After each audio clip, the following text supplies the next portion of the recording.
नमस्तुभ्यं भक्तों। श्री शिव महापुराण तृतीय शतरुद्र संहिता का 42वां अध्याय शीर्षक है द्वादश ज्योतिर्लिंग। नंदीश्वर बोले, हे मुने, अब सर्वव्यापक शंकर जी के ज्योतिर्लिंग स्वरूप उनके 12 संख्या वाले अवतार की कथा सुनो। नंबर 1, सौराष्ट्र में सोमनाथ। 2, श्रीशैल में मल्लिकार्जुन। 3, उज्जैनी में महाकालेश्वर। 4, ओंकार में अमलेश्वर। 5, हिमालय पर्वत पर केदार। 6, डाकिनी में भीमशंकर। 7, काशी में विश्वनाथ। 8, गौतमी तट पर त्र्यंबक। 9, चिताभूमि में वैद्यनाथ। 10, दारुक वन में नागेश। 11, सेतुबंध में रामेश्वर तथा 12, शिवालय में घुष्मेश्वर। यह 12 अवतार हैं। जो मनुष्य इनके दर्शन और स्पर्श करता है उसे ये परम आनंददायक है। उनमें प्रथम सोमनाथ चंद्रमा के दुख का नाश करने वाले हैं, जिनका पूजन करने से क्षय तथा कुष्ठ रोग आदि का नाश होता है। इसी प्रकार मल्लिकार्जुन का जो दर्शन करता है उसे सब मनोवांछित फल प्राप्त होते हैं। शिव जी का यह दूसरा लिंग भी दर्शन करने से बड़ा सुखदायक और निश्चय ही मुक्तिदायक है।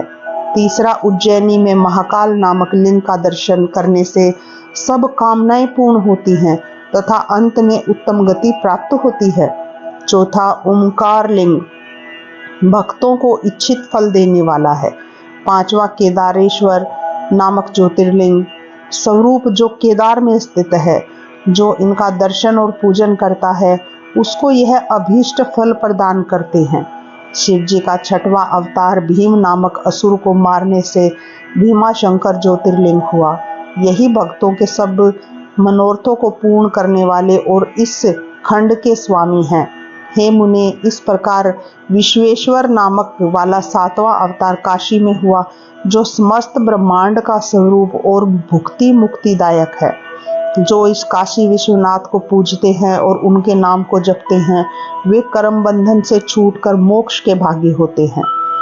इसी शिवजी के त्र्यंबक नामक ज्योतिर्लिंग 8वां अवतार गौतमी के किनारे गौतम ऋषि की प्रार्थना और कामना से हुआ है। इस ज्योतिर्लिंग के दर्शन और स्पर्श से सब कामनाएं पूर्ण होती हैं और पश्चात मुक्ति प्राप्त होती है। 9वां वैद्यनाथ अवतार हुआ, जिसमें लीलाधारी शंकर जी रावण के निमित्त प्रकट हुए और त्रिलोक्य में उनका वैद्यनाथेश्वर नामक प्रसिद्ध हुआ नाम। उनके दर्शन और भक्ति पूर्वक पूजन से भुक्ति मुक्ति प्राप्त होती है। 10वां नागेश्वर अवतार अयोध्यापुरी में हुआ। शिवजी के इस लिंग का दर्शन और पूजन करने में महापातकों का समूह नष्ट हो जाता है। इस प्रकार शिव जी का 11वां अवतार रामेश्वर हुआ, जो श्री रामचंद्र जी द्वारा स्थापित हुए थे।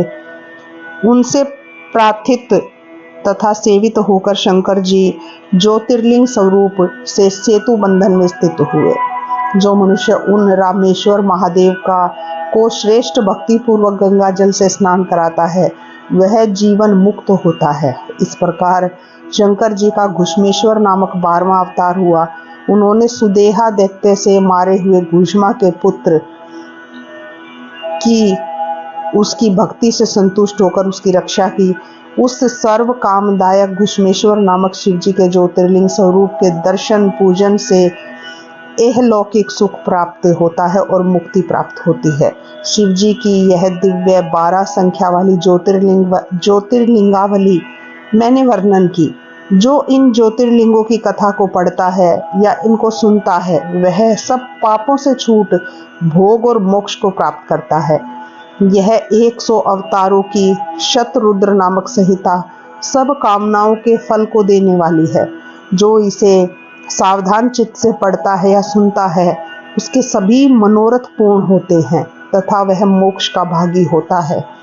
इस प्रकार श्री शिव महापुराण का तृतीय शतरुद्र संहिता संपूर्ण होती है। शुभम अस्तु। श्री शिवाय नमस्तुभ्यं भक्तों।